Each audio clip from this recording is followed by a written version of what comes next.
Say hello, Luke. It's too early. Clapham Grand. No, it's too early.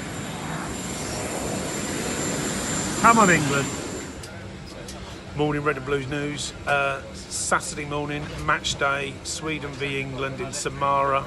Massively excited. The good news, I'm on a plane. The bad news is I should have been on a plane a lot earlier than we are, so a little bit tight for time. There's Clapham Grand over there. Big Palace fan. See him waving away. My lad Luke, headphones on, playing.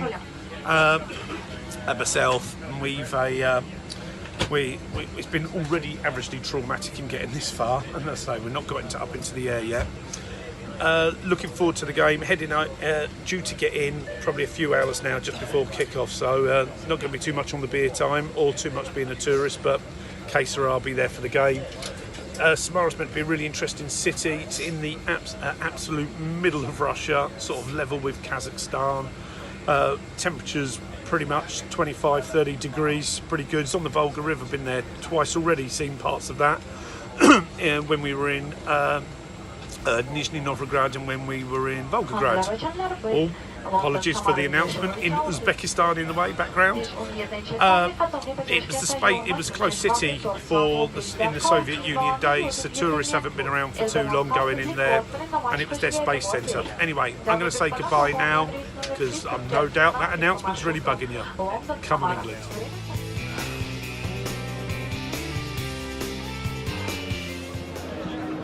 Hi, Red and Blue News. I am pleased to say Chris, the lad, and I have made it to Samara.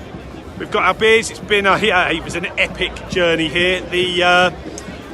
First we had about 5 or 6 major flight changes, so we ended up coming a totally different way than we thought we were going to go do, different airlines, etc. We never had our match tickets until around about 10 minutes ago when we met a man outside the gate who thankfully did turn up with the tickets, and in we got, and a well-deserved first beer. So England-Sweden is a few thoughts for me. I'll let Chris do the half-time analysis. I'm assuming England will go pretty much with the same team.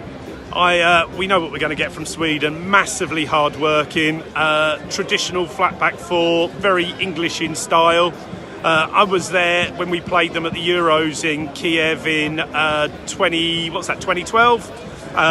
When we won 3-2, Andy Carroll scored. Absolutely, just kept composed, and I think we're going to need to do lots of that. Stay patient. Even if we get the early goal, they're just going to be solid and they're going to carry on playing. I feel unbelievably confident, which is always a worry. I'm going for England 2-0, and as I say, I'm going to now enjoy my beer, and I'll let Chris do the half-time analysis. Cheers.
So 1-0 half time, meatball header from Maguire. We should be 2 or 3 up.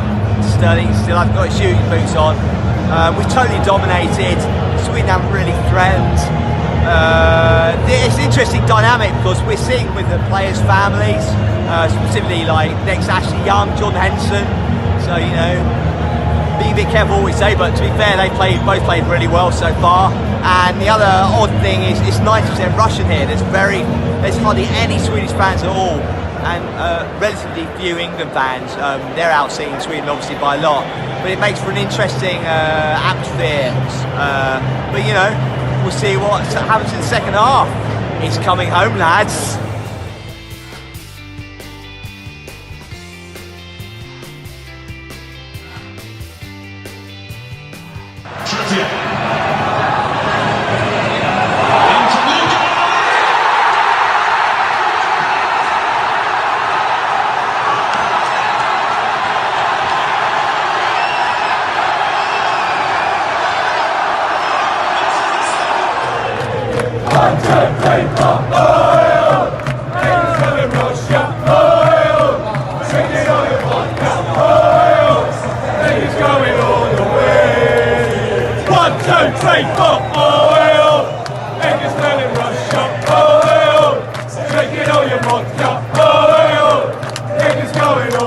Red and Blue News. Just leaving the ground. I'm with these two happy people. Smile, happy.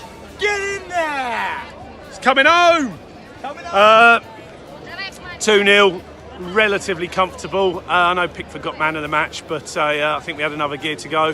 One of us predicted 2-0. Absolutely thoroughly enjoyed that.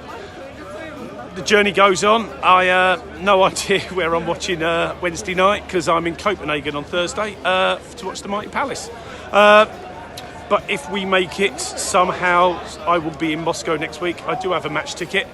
I might need to go and source one for the lads. Come on, England, and it's coming home. That's good night from Samara.